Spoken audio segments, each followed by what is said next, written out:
అందరికీ హాయ్ అండి. ఈరోజు సఖీ వంటగదిలో ఇలా హెల్తీగా తామర గింజలతోటి స్నాక్స్ చేసి పెట్టండి. 2 నిమిషాలలో నెల రోజుల వరకు నిల్వ ఉంటాయి. చాలా మంచిది కూడా.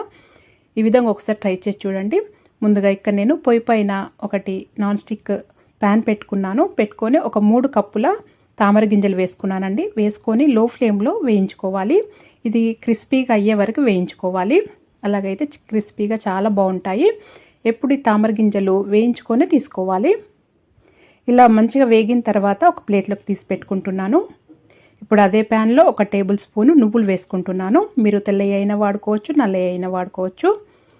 ఇవి వేసుకొని వీటిని కూడా కొద్దిగా లైట్గా వేయించుకోవాలి. మరి మాడిపోనియకూడదండి. ఆ పచ్చివాసన పోయే వరకు లో ఫ్లేమ్లో వేయించుకొని వీటిని కూడా ఇలా గిన్నెలోకి తీసి పెట్టుకున్నాను.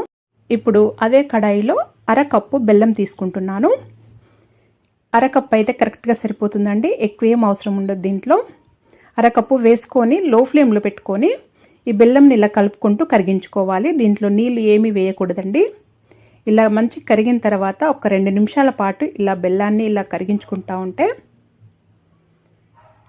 ఈ బెల్లం టైమింగ్స్ అనేది ఏమీ ఉండదండి. మంచి కరిగిన తర్వాత ఈ బెల్లం మొత్తం కరిగిన తర్వాత ఇలా మెల్ట్ అయిన తర్వాత ఇలా కలుపుకుంటూ ఇలా ఉడికించుకోవాలి. తెలుస్తుందండి. జస్ట్ ఇలా కొద్దిగా చిన్నగా బబుల్స్ లాగా వస్తుంది. ఇలా అయ్యే వరకే సరిపోతుంది. 1-2 నిమిషాలు అయితే సరిపోతుంది. ఇప్పుడు ఇలా అయిన తర్వాత మనం వేయించి పెట్టుకున్న నువ్వులు అలాగే తామర గింజలు వేసుకోవాలి. వేసుకొని లో ఫ్లేమ్లోనే పెట్టుకొని ఆ బెల్లం అంతా ఆ తామర గింజలకి పట్టేటట్టు పైనంతా కోట్ అయ్యేటట్టు ఇలా కలుపుకుంటూ ఇలా చేసుకోవాలి. ఇలా చేసుకోవటం వల్ల ఆ తామర గింజలకి బెల్లం మొత్తం చక్కగా కోట్ అవుతుంది. నువ్వులు బెల్లము ఇలా అయ్యి క్రిస్పీగా అవుతాయండి. మనము బెల్లం గవ్వలు ఎలా చేసుకుంటామో ఆ విధంగా కొద్దిగా కలుపుకుంటే సరిపోతుంది. తొందరగానే అయిపోతుందండి. ఎక్కువ టైం తీసుకోదు. ఇలా మొత్తం ఆ బెల్లం అంతా తామర గింజలకి పట్టిన తర్వాత స్టవ్ ఆఫ్ చేసేసి అలాగే వదిలేయచ్చు. లేదా వేరే గిన్నెలోకైనా వేసుకోవచ్చు, వేరే ప్లేట్లోకైనా. నేనైతే అలాగే వదిలేసాను. ఇలా చల్లారిన తర్వాత జస్ట్ ఇలా అంటే విడివిడిగా వచ్చేస్తాయండి. ఏమి విరిగిపోవటం అతుకోవటం అలాంటివి ఏమి ఉండదు. సాగినట్టు అలా ఏమి ఉండదండి. చాలా క్రిస్పీగా వచ్చాయి. చాలా టేస్ట్ కూడా చాలా బాగుంది. ఇలా అన్ని విడివిడిగా తీసి పెట్టుకొని చూడండి ఎంత క్రిస్పీగా ఉన్నాయో. ఇలా క్రిస్పీగా ఉండాలి.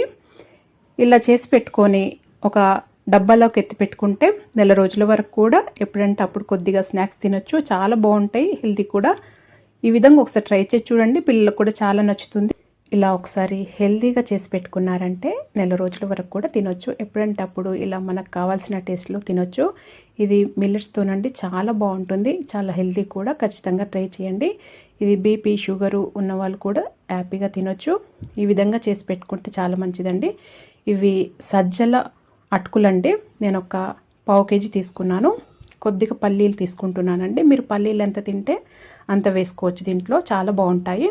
కొద్దిగా పుట్నాలు తీసుకొని ఒక పొయ్యి పైన మట్టి పాత్ర పెట్టుకొని ఒక 2 టీ స్పూన్ల నూనె వేసుకుంటున్నాను. నేను నువ్వుల నూనె వాడుతున్నానండి.